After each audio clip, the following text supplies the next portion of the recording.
বন্ধুরা, আজকে আমি চিচিঙ্গা রান্না করব। খুব সহজভাবে একটা রান্না করব। তো প্রথমে আমি চিচিঙ্গা নিয়েছি, এবার কেটে নিয়েছি। ভালো করে প্রথমে ধুয়ে তারপরে কেটেছি। তো কড়াইতে তেল দেব। তেল গরম করে আমি এবার ফোড়নে দিয়ে দেব কালো জিরে আর শুকনো লঙ্কা। ফোড়নটা একটু ভেজে পেঁয়াজ দিয়ে দেব। আমি একটা বড় সাইজের পেঁয়াজ কেটে নিয়েছি। একটু ভালো করে পেঁয়াজটাকে কিছুক্ষণ ভেজে নেব।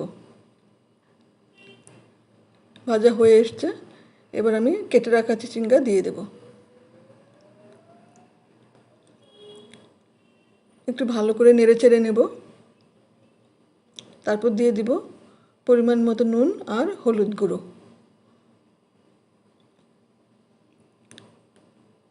আবার ভালো করে নেড়ে চেড়ে কিছুক্ষণ ঢাকা দিয়ে দিয়ে রান্না করব। তাহলে চিচিঙ্গাটা সেদ্ধ হয়ে যাবে তাড়াতাড়ি। ঢাকনা খুলে খুব ভালো করে নেড়ে চেড়ে দিতে হবে। তারপর আমি দিয়ে দিব চেরা কাঁচা লঙ্কা কয়েকটা।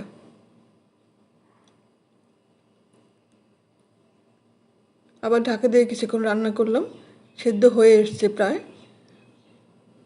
তো এখন আমি দিয়ে দিব কিছুটা চিনি, 1 চামচ মতন দিয়েছি। এবার খুব ভালো করে ভেজে নিতে হবে।